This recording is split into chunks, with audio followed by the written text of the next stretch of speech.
Okay, let's bring it down now to sentence structure level, and I'd like to look at the most common mistakes. These are the phrases that I write on people's work most often, and so it's something that you have to consider. And don't worry if you make them; just try to avoid them in future pieces of work. First of all, more often than not, I see overlong sentences where there's more than one connective and, but, however.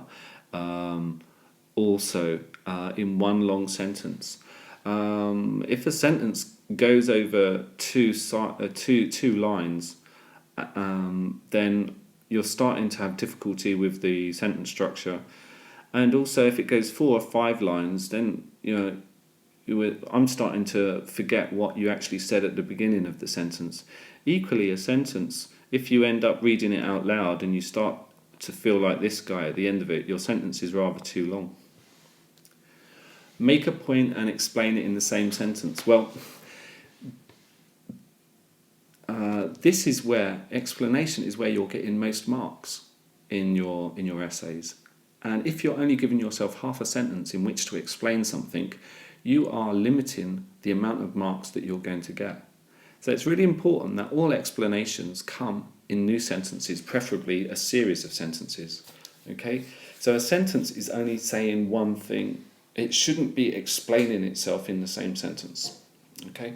Equally with quotes, students often make a statement and then offer a quote. But a quote is never its own explanation. It is just a quote. And if you don't engage with it with some personal response, then again, you're not getting the marks that you should be. And you're not getting the marks that may demonstrate a very good knowledge. The final one is the classic incomplete sentence. As we can see here, as can be seen when Dorian looks at the portrait. Well, this isn't a sentence. This is a phrase that belongs to the previous sentence.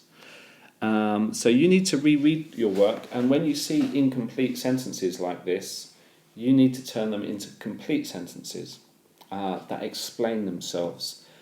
Don't limit yourself to one sentence explanations. Remember, this is your chance to demonstrate what you know. Now we're going to talk about the style of your writing, the register or the formality of your writing. The strongest students will write with a certain degree of flair and elegance. Now, what they mean by that is that they will avoid repeating the same words or phrases that show that they have a limited stock of words. Now, let's take the... in life, hopefully you will not be judged on the colour of your skin, and hopefully you will not be judged on your economic background or class. However, you will go through life and you will be judged on how you write. People will make judgments about your written English, so it's important that they're making the right judgments.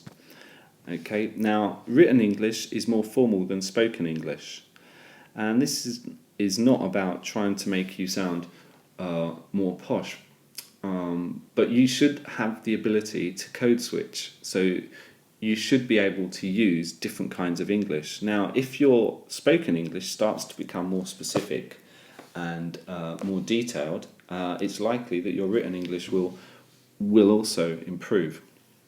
So let's consider how written English is more formal than spoken English. Let's consider the phrase, my expression is something I am proud of, which, that can pass perfectly well in spoken English. But actually, some people will say that is technically incorrect. You shouldn't really finish a sentence on a preposition of. It's a preposition here. So really you should be changing it around so you're finishing on another kind of word. So my expression is something of which I am proud. Woodhouse teaches me values to live by.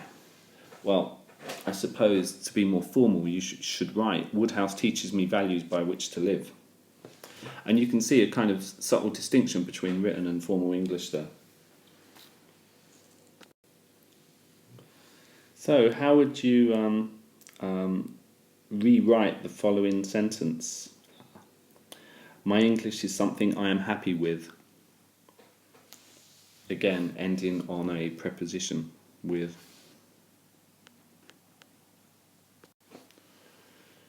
So expanding your vocabulary means not repeating the same phrase over and over again in an essay.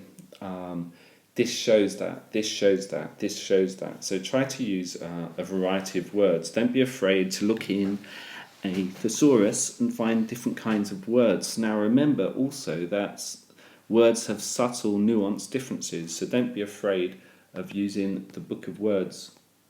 And why not get a free dictionary app on your phone and a thesaurus? Please try to have a pocket dictionary in your bag. Try to use words. Try to use a broad brushstroke of words, just as a painter is not going to use the same paints, but they're going to have shade and nuance in their paintings to make them interesting.